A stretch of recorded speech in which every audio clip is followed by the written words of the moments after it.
भारत भारत में है तो सभी है, हिंदी है, मुस्लिम है, सिख है, ईसाई, सभी तो लोग हैं। कुछ दिन के बाद अगर कोई आप समझ लिए कोई दूसरा कास्ट बोले भारत में रहना है तो ये बोलना होगा, फिर दूसरा कास्ट बोले भारत में रहना है तो ये बोलना होगा, तब तो ये मुद्दा तो बहुत है सबके लिए। क्योंकि मुसलमान कौम के रहनुमा जो मतलब हमारे हज़रत सल्लल्लाहु अलैहि वसल्लम जो थे, कभी ये चीज़ सिखाया ही नहीं कि तुम्हारी वजह से किसी को तकलीफ हो। देखिए, जब इंसान के पास ताकत और पैसा आता है ना, वो जिसके पास नहीं होता ना, वो ताकत और पैसा के इसमें बेनकाब हो जाता है, उसका शकल मतलब असली चेहरा आता है। तो पेट जो है ना, पेट बहुत ख़राब चीज़ है। जब तक रोज़गार नहीं मिलेगा आदमी को और वो अपने फैमिली के लिए खाना नहीं जुगाड़ करके घर में राशन नहीं दे सकेगा, तो तब उसको समझ में आता है। स्कूल में आप बोले ना कि ऐसा बोला जा रहा, तो वो कुछ नहीं है, बोलेगा नहीं अपने मैंने सब आप जाइएगा पूछने के लिए, तो इसमें क्या गलत है? हमने स्कूल में तो अपने श्री राम का नाम लिया है, और उसी में अगर कोई मौजूद में कोई बच्चा कुछ अलग बात बोल दे तो उसको देशद्रोही, उसको आतंकवादी सब कुछ कहला दिया जाएगा। वोट कांग्रेस जो नॉन मुस्लिम रहेंगे, मुस्लिम पूरा सपोर्ट करके उन लोगों को वोट देगा, लेकिन जहां मुस्लिम कोई लीडर आएगा, कांग्रेस से हो चाहे गठबंधन जो भी हो, हमारे नॉन मुस्लिम भाई उसको वोट ही नहीं देंगे। नमस्कार, आदाब, स्वागत है आप सभी का लाइव इंडिया न्यूज़ में। मैं हूं आपके साथ जमशेद और इस वक्त हम आपको बता दें कि एक तरफ 2024 का लोकसभा चुनाव है और दूसरी तरफ राम मंदिर का मुद्दा, यानी 22 जनवरी 2024 आगामी कुछ दिनों के बाद जो है वो राम मंदिर का उद्घाटन हो जाएगा। बीजेपी इसे एक पर्व के तौर पर मना रही है और पूरे देश में इसका उत्सव के तौर पर मनाया जा रहा है। तो हम जानने निकले हैं कि क्या राम मंदिर का जो मुद्दा है वो अब आगे किस रुख अपनाएगा, क्योंकि हमारे साथ जो है सोशल एक्टिविस्ट मेराज हैं, मोहम्मद मेराज साहब हैं। तो आइए हम उनसे बातचीत करेंगे कि वो क्या सोचते हैं राम मंदिर के उद्घाटन के मुद्दे पर। जी बताइए, राम मंदिर का उद्घाटन 22 जनवरी को होने वाला है, पूरे देश भर में इसकी धूम मची हुई है, भारतीय जनता पार्टी इसको एक उत्सव के तौर पर मना रही है, आप क्या कहते हैं? देखिए, राम मंदिर का एक्चुअली मुद्दा अब ख़त्म होने वाला है। जो लोगों को, हिंदुस्तान की आवाम को लड़ाया जा रहा था हिंदू मुस्लिम करके, अब ये मुद्दा उन्हें ख़त्म होने वाला है, मतलब ख़त्म हो गया था ऑलमोस्ट। तो अब 2024 इलेक्शन आ रहा है, तो उसको ये ताज़ा करना है। ये सिर्फ इलेक्शन के लिए किया जा रहा है। अभी आपने देखा राम मंदिर पूरी तरह से तैयार हुआ राम मंदिर। सिर्फ इसको 2024 से पहले करना है। पब्लिक के माइंड में ये डालना है कि हमने राम मंदिर बनवाया, हमने हिंदुओं के लिए काम किया। एक्चुअल में ये देखिए तो क्या है कि सियासतदान लोग हैं और वो सिर्फ सियासत ही समझते हैं, चाहे मंदिर हो चाहे मस्जिद हो, उसके लिए कोई मायने नहीं रखता है। ये सिर्फ और सिर्फ अपनी सियासत करना जानते हैं। और रही बात कि देखिए, मुसलमानों से तो छीन ली गई, उसमें अब ये बोल के कुछ बोले कोई फ़ायदा नहीं है। और हमारे लीडर को, जो हमारे लीडर हैं और जो हमारे कौम के रहनुमा है, उससे यही अपील करना चाहूँगा कि आगे जो ज्ञान वापी है और सब बहुत सारी मस्जिद उनका टारगेट है, आगे ना हो, इस चीज़ के लिए सभी पार्टी को, चाहे वो कांग्रेस हो चाहे बीजेपी हो चाहे जो भी दल के लोग हो, एक हिंदुस्तान में हिंदुस्तान सेकुलर देश है, आगे ना हो इसलिए उस पर फोकस करना है। अब जो हो गया उसको तो हम वापस अभी नहीं ला सकते, उसके लिए आपस में लड़ाई झगड़ा तो हो नहीं सकता। वहाँ पे जो मुसलमान हैं वहाँ पे महफूज है, वहाँ पे अपने आप को महफूज समझ रहे हैं। वहाँ से बहुत सारे मुस्लिम का बयान भी हमने सुना है। तो अल्लाह सबको खुशी से रखे, और क्या है। तो भारतीय जनता पार्टी जिस तरह से 10 सालों से सरकार में है और 2024 में एकदम इलेक्शन से जस्ट 1-2 महीना पहले ये राम मंदिर का उद्घाटन किया जा रहा है, तो क्या लगता है इससे भाजपा को बेनिफिट मिलेगा? देखिए, बेनिफिट सियासत लीडर जो होते हैं ना, वो सिर्फ और सिर्फ अपना बेनिफिट जानते हैं, सिर्फ और सिर्फ अपना पार्टी और अपना आपका बेनिफिट जानते हैं। जनता को क्या बेनिफिट हो रहा है उसे कोई लेना देना नहीं है उसको। जनता आपस में लड़े, जनता भूख मरे, जनता बेरोजगार रहे, जनता सिर्फ और सिर्फ जय श्री राम करता रहे, बस उनका यही मकसद है। आज आज देखिएगा बहुत सारे जगह में जो एक मेंटेलिटी बन चुकी है लोगों की।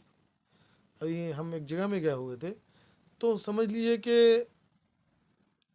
एक ऐसा गाना चल रहा था कि भारत का बच्चा बच्चा सुबह सुबह 6 बजे से, मतलब वहाँ पे ये भारत का बच्चा बच्चा जय श्री राम बोलेगा। तो ये सब क्या है? देखिए, भारत का हर बच्चा तो नहीं बोल सकता है। जिसका वो जो कास्ट है, जो जय श्री राम को मानते हैं, मानने वाले लोग हैं, वो जरूर बोलेगा। और जो नहीं मानते वो कहाँ से बोलेगा? किसी को ज़बरदस्ती आप नहीं कर सकते। तो भारत का हर बच्चा कैसे बोलेगा? कभी कभी किसी इस पे आप सुने हैं कि भारत का हर बच्चा बच्चा ला इलाहा इल्लल्लाह मुहम्मद रसूलुल्लाह बोलेगा? कभी कभी कोई भी मुसलमान का कोई भी कहीं से सुना दीजिए। क्योंकि मुसलमान कौम के रहनुमा जो, मतलब हमारे हज़रत सल्लल्लाहु अलैहि वसल्लम जो थे, कभी ये चीज़ सिखाया ही नहीं कि तुम्हारी वजह से किसी को तकलीफ़ हो। तो हम लोग उस कौम के हैं और अमन और शांति चाहते हैं। जो अब जो चीज़ चला गया उसको खोद के कोई फ़ायदा नहीं है। क्योंकि अभी देखिए, जब इंसान के पास ताकत और पैसा आता है ना, तो वो जो जिसके पास नहीं होता ना, वो ताकत और पैसा के इसमें बेनकाब हो जाता है। उसका शकल मतलब असली चेहरा आता है। तो वही है अभी, समझ लीजिए। अच्छा, उसके जिस पास तरह ताकत से भी है, इंडिया पावर भी है। हाँ, इंडिया गठबंधन जो है, जिस तरह से 2024 में अनएम्प्लॉयमेंट, बेरोजगारी, महंगाई का मुद्दा को लेकर आगे आ रही है, लेकिन क्या लगता है आपको कि राम मंदिर का मुद्दा एक मेजॉरिटी कम्युनिटी को, मतलब इसके ऊपर है? मेजॉरिटी कम्युनिटी को सिर्फ राम मंदिर का ही मुद्दा चाहिए, बेरोजगारी और महंगाई वाला मुद्दा से नहीं, उसको कोई ऐसा लेना देना नहीं नहीं? है। लोग लोग समझ चुके हैं। देखिए, लोग कब तक, पेट जो है ना, पेट बहुत ख़राब चीज़ है। जब तक रोज़गार नहीं मिलेगा आदमी को, और वो अपने फैमिली के लिए खाना नहीं जुगाड़ करके घर में राशन नहीं दे सकेगा, तो तब उसको समझ में आता है। हम्म, समझ में आया ना बात, कि फैमिली प्रेशर क्या होता है, बेरोजगारी क्या होता है। तो ये सब चल रहा है, कुछ दिन चला है, अब लोगों को समझ में आने लगा है। लेकिन अभी क्या, देखिए, बीजेपी के पास और कोई दूसरा मुद्दा ही नहीं है। सिर्फ और सिर्फ हिंदू मुस्लिम को हटा के रख के इलेक्शन लड़ने बोलिए, उनके पास समझ लीजिए कि कोई मुद्दा और बोलने का रहेगा ही नहीं। तो ये जो भी एक एक्चुअली क्या है ना, कि आप गठबंधन की बात कर रहे हैं, ठीक है ना। गठबंधन के मामले में आप आ जाइए कि अगर कहीं भी मुस्लिम कैंडिडेट अगर दिया जा रहा है, वो मुस्लिम कैंडिडेट कभी नहीं जीतेगा। मैं आपको चैलेंज करके बोल रहा हूँ कि मुस्लिम वोट, कांग्रेस जो नॉन मुस्लिम रहेंगे, मुस्लिम पूरा सपोर्ट करके उनको वोट देगा। लेकिन जहां मुस्लिम कोई लीडर आएगा, कांग्रेस से हो चाहे गठबंधन जो भी हो, हमारे नॉन मुस्लिम भाई उसमें वोट ही नहीं करेंगे। ये चीज़ हकीकत है। क्योंकि अभी का जो माइंड है आदमियों का, हिंदू, ये क्यों माइंड बना दिया गया, हिंदू मुसलमान ये वो, मतलब इसलिए पब्लिक का जो एक मेंटेलिटी हाँ है वो सेट हो गया है हाँ, कि कम्युनिटी को लेकर कम्युनल ये फीलिंग। देखिए, ये चल रहा था। लेकिन अब बहुत सारे जो, देखिए, हर कास्ट में अच्छे लोग हैं, हर कास्ट में अच्छे लोग हैं, एजुकेटेड भी है, वो समझते हैं। लेकिन कोई भी चीज़ को ये करने में टाइम लगता है। तो इसलिए जब कांग्रेस थी, कांग्रेस को पब्लिक ने समझी, सोची, चलो ठीक है। बहुत ऐसा नहीं है कि किसी ने वोट नहीं दिया बीजेपी को, वो बीजेपी को वोट दिया तभी तो आए, पब्लिक वोट दिया है। अब भले ही वो ईवीएम का ये है वो है, वो तो हर पार्टी एक दूसरे के ऊपर ब्लेम करती है, तो बात की बात है। लेकिन पब्लिक को बदलाव चाहिए, कांग्रेस को हटा के इनको लेकर आए, तो फिर पब्लिक आप समझ रही है, फिर पब्लिक कहीं ना कहीं उनको बदल देगी। तो यही है से एक्चुअली पब्लिक क्या करेगी। आपने वो वीडियो देखा होगा जिसमें स्कूल के अंदर बच्चे जो है जय श्री राम करके अपना अटेंडेंस जब बनता है स्कूल में तब वो बोल रहे हैं। इसको लेकर आप क्या बोलेंगे? देखिए, एक्चुअली स्टूडेंट की गलती नहीं है, बच्चों की गलती नहीं है, वहाँ पे जो टीचर है उनका गलती है। अगर किसी को मदरसे में अगर ये किया जाए, अटेंडेंस लिया जाए, तो वो बच्चा ला इलाहा इल्लल्लाह मुहम्मद रसूलुल्लाह बोलेगा, तो वो उस मदरसे की मुफ्ती साहब और मौलवी साहब का ही गलती है, यही बोला जाएगा। तो जहाँ पे हो रहा है ना, वहाँ जो टीचर है उनका गलती है, बच्चे को क्या बोलिएगा, बच्चे को जो बोला है बोलना जाएगा, वही बोला जाएगा। तो इसलिए सब स्ट्रेटजी बना हुआ है, ये सब करना है, सोशल मीडिया पे वायरल होना है, बस यही चल रहा है। मदरसे के बारे में कहा जाता है कि वहाँ आतंकवाद पढ़ाई होती है, आतंकवाद सिखाया जाता है मदरसे के अंदर। देखिए एक्चुअली क्या है ना कि हम मुसलमान हैं, हम अगर कुछ भी बोलेंगे तो हम आतंकवादी हो जाएंगे। और स्कूल में आप बोले ना कि ऐसा बोला जा रहा था, वो कुछ नहीं है, बोलेंगे नहीं अपने मैंने सब आप जाइएगा पूछने के लिए, तो इसमें क्या गलत है? हमने स्कूल में तो अपने श्री राम का नाम लिया है, और उसी में अगर कोई मदरसे में कोई बच्चा कुछ अलग बात बोल दे तो उसको देशद्रोही, उसको आतंकवादी सब कुछ कहला दिया जाएगा। तो अच्छा, ये तो एक रिलीजियस मैटर है, इसमें मुसलमानों को क्या तकलीफ है? आखिर जय श्री राम से आप लोगों को क्या प्रॉब्लम? कोई मुसलमान को देखें बोलते हो कि हमको प्रॉब्लम है, प्रॉब्लम क्यों होगा? हमको प्रॉब्लम क्यों होगा? उसके भगवान है, वो 1000 एक लाख बार बोलेंगे जय श्री राम, किसी मुसलमान को प्रॉब्लम नहीं होना चाहिए। नहीं, किसी मुसलमान को देखें बोलते हुए कि हमको प्रॉब्लम है, लेकिन वो बोलते हैं कि हम नहीं बोलेंगे। हम क्यों बोलेंगे? हमने किसी को बोला अल्लाह अकबर बोलने के लिए?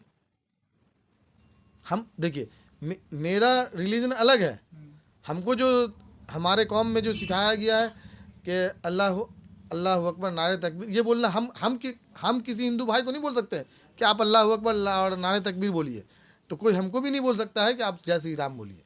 तो उनका तो नारा है कि भारत में रहना होगा तो जय श्री राम कहना होगा। देखिए लोग बोलते बहुत कुछ है, नारा बहुत कुछ देते हैं। आप ये सब क्या है? ये सब वोटिंग का मामला है। भारत में है तो सभी है, हिंदी है, मुस्लिम है, सिख है, ईसाई, सभी तो लोग हैं। कुछ दिन के बाद अगर कोई आप समझ लिए कोई दूसरा कास्ट बोले भारत में रहना है तो ये बोलना होगा, फिर दूसरा कास्ट बोले भारत में रहना है तो ये बोलना होगा, तब तो ये मुद्दा तो बहुत है सबके लिए। तब तो जितना लीडर है उसके लिए क्या चाहिए? लीडर लोग को चाहिए क्या? लीडर लोग को यही मुद्दा ही चाहिए। एक्चुअली देखिए, मुसलमानों का रहनुमा कोई नहीं है। मुसलमान का रहनुमा जो मुसलमान को लीडर मानता है ना, आप ऊपर मत जाइए, आप नीचे से जाइए। आप सपोज किसी काउंसलर को जिताते हैं, और काउंसलर को जिताने के बाद पूरे वार्ड का ये रहता है कि ये हमारा रहनुमा होगा, कोई हमारे रिलीजन में कुछ बोलेगा तो हमारा लीडर बोलेगा। देखिए कोई लीडर आपका कोई लीडर कुछ नहीं बोलेगा, चुप है। हम बीजेपी को ही गलत क्यों बोले? टीएमसी में जो लोग बैठे हुए हैं, जो मुस्लिम लीडर है, आपने कभी सुना उसको कुछ बोलते हुए मुसलमानों के साथ जुल्म हो रहा है? सुने आप? जो हमारे लीडर हैं क्यों नहीं बोलेंगे? क्योंकि उसको अपना पोस्ट, उसको अपना ये जाने का डर है। कोई नहीं कौम के लिए ये, अब सब अपना अपना देख रहा है, इसलिए हमारी कौम का ये हाल है। तो जब कौम में असदुद्दीन ओवैसी भी हैं, असदुद्दीन ओवैसी जब इतना ज़्यादा बोलते हैं तो उनको वही कौम बोल देती है कि बीजेपी की बी टीम है। हाँ, तो इसीलिए ना बोलते हैं। आज तक कभी देखें बीजेपी को सपोर्ट बहुत सारे लीडर करते हैं, और नॉन मुस्लिम जो दूसरे पार्टी में है वो भी बीजेपी को सपोर्ट करते हैं, तो उनको देखते हैं बोलते हुए कि बी टीम है। क्योंकि असदुद्दीन ओवैसी को इसलिए बोला जाता है कि वो मुस्लिम है, और हमारे मुस्लिम ही भाई लोग ज़्यादा उनको बोलते हैं। इसलिए एक आदमी, देखिए वो आदमी कौन पार्टी से, हमको कोई एतराज़ नहीं है। अगर पार्लियामेंट में मेरे लिए आवाज़ उठा रहा है तो ये मेरे लिए फ़ख्र की बात है कि कोई ना कोई भी पार्टी से ताल्लुक़ रखने वाला हो, कोई भी भाई तो मेरा है जो आवाज़ हक की बात, वो आवाज़ उठा रहा है। हमको ये नहीं पता एमआईएम का लीडर है इसलिए बोल रहा है। आज एमआईएम का दूसरा कोई बंगाल से कोई भी लीडर जाता है, अगर वो हक के लिए आवाज़, कौम के लिए आवाज़ उठाएगा, तो ये आदमी ये ना सोचे कि ये एमआईएम का है, ये तो कम से कम सोचे कि हाँ अपने कौम के लिए लड़ रहा है। वो अपना जद्दोजहद, भले ही उसका अपना पर्सनल मफाद क्यों ना हो, लेकिन लड़ तो रहा तुम्हारे लिए। यहाँ पर्सनल मफाद है, बहुत सारे हमारे लीडर जो है अपना पर्सनल मफाद के लिए लड़ रहे हैं, लेकिन कभी देखें कौम के लिए बोलते हुए, कौम के लिए आवाज़ उठाते हुए? नहीं उठाएंगे। क्यों उठाएंगे? उठाएंगे तो जवाब देना होगा। तो मसला ये है, तो हम दूसरे को गलत क्यों बोलें? मेरा मानना ये है। हमने छोटा सा एग्जाम्पल दिया आपको, आप एमएलए एमपी बाद में जाइए, आप जो काउंसलर बनाते हैं काउंसलर तो वार्ड का होता है ना भाई, तो वार्ड का काउंसलर ही चुप्पी रह जाता है, तो आप दूसरे को क्या बोलिएगा? जब अपने कौम के लोग आपके लिए आवाज़ नहीं उठा पा रहे हैं तो दूसरे से आप उम्मीद क्यों करते हैं कि हमारे लिए वो लीडर बोलेंगे, हमारे लिए वो लीडर? खुद बोलना होगा। हमारे नौजवान जितने भी भाई मुसलमान, सबको आना होगा, बोलना होगा हक की बात। आप हक बोलिएगा तो इंशाअल्लाह ताला बहुत आगे जाइएगा, और गुलामी कीजिएगा तो बहुत पीछे जाइएगा। अभी कुछ नहीं है। अगर इस तरह गुलामी करते रहे हम लोग, तो हम लोग का क्या हाल होगा हम लोग खुद तसव्वुर नहीं कर सकते हैं। इसलिए बना दिया जाए तो आप बोलेंगे? देखिए लीडर, आपको भी अपनी पोस्ट का डर रहेगा। देखिए लीडर हमने क्या बोला कि हो सकता है हम ऊपर तक नहीं पहुंच सके, लेकिन हम हम जहाँ पे हैं, जो हक बात है, हम उसके लिए हमेशा आवाज़ उठाते रहेंगे। हमें कोई पोस्ट का दरकार नहीं, हक बात करने के लिए पोस्ट का दरकार नहीं होता, या हमको काउंसलर या एमएलए बनना ही बन के पोस्ट का बात नहीं कर सकते। हक बात की आप नॉर्मल इंसान भी कर सकता है, कोई भी इंसान कर सकता है। आप हक तो बोलिए, उसके लिए कोई पोस्ट है, कोई इसका दरकार नहीं पड़ सकता है। तो वो सब फालतू की बातें हैं।